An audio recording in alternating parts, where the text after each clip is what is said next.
আসসালামু আলাইকুম। এটা হলো কচু শাকের ফুল। আর এই কচু শাকের ফুলটা আমি কি উপকরণ দিয়ে কীভাবে রান্নাটা করলাম আপনাদের সাথে শেয়ার করবো, আপনারা দেখতে থাকুন।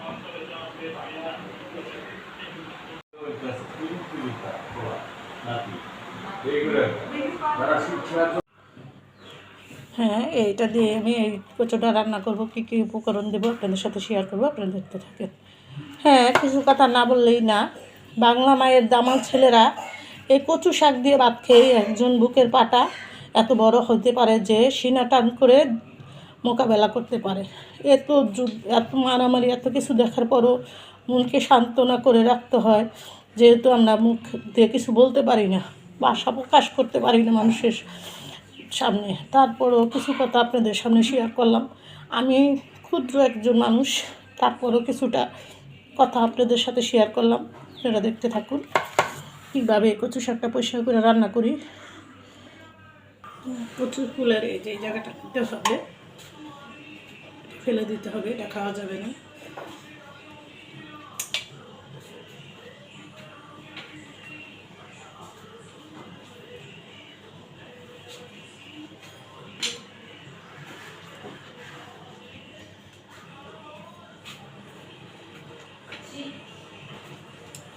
এরকম করে কেটে নিতে হবে। প্রতিটা কচু শাকের ফুল, এটা হলো কচু শাকের ফুল। এটা আমি ভাজি করা কী দিয়ে ভাজি করবো আপনাদের সাথে শেয়ার করবো।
আর এই যে এগুলো ফেলে দিব আমি, এগুলো নেওয়া যাবে না, এগুলো গলা চুলকাবে।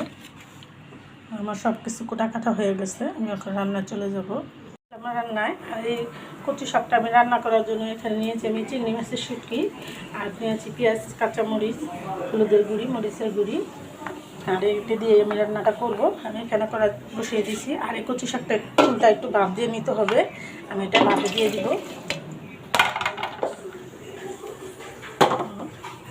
এখানে ভাত হইতে থাক, চিংড়ি মাছের শুটকিটা একটু তেল ছাড়া ভাজা নেব।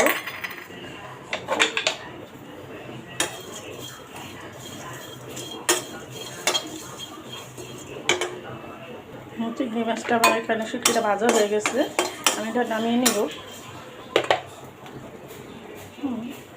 তেল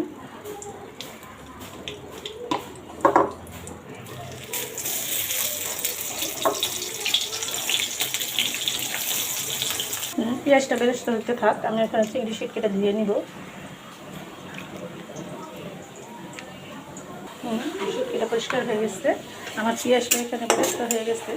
রান্নায় খুব মনোযোগী লাগতেছে না, ফোনটা চাইতেছে না রান্না করতে, খুব কষ্ট লাগতেছে। ভিতরটা চলে যাইতেছে, কিন্তু তারপরে কী করবো, পেটের দায়ে তো রান্না করতেই হয়।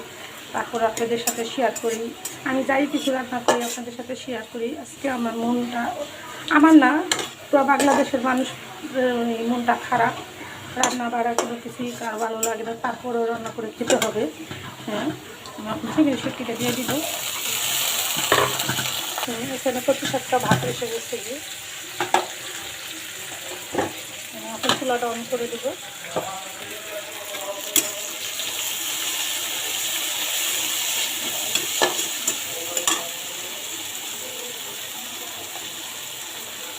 দিয়ে দিলাম 1 চামচ আদা রসুন বাটা, দিয়ে দেবো স্বাদ মতো লবণ, দিয়ে দেবো সামান্য একটু হলুদের পাখি, বেশি দেওয়া যাবে না। হ্যাঁ, মশলাটা কষানোর জন্য সামান্য একটু পানি দেবো। 2-3টা কাঁচামরিচ দিয়ে দিব।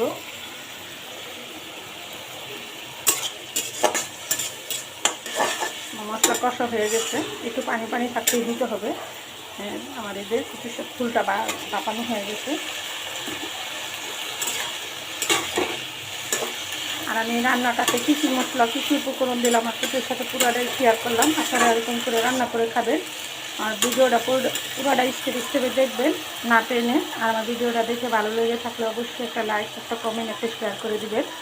আর দোয়া করবেন, যারা যুদ্ধ করতেছে তাদের যেন জয় হয়, এই দোয়াই করি। আপনারাও দোয়া করবেন। আর ভিডিওটা বড় না করে আমি এখানে রেখে দিলাম। এটা একদম ভাজা ভাজা হবে।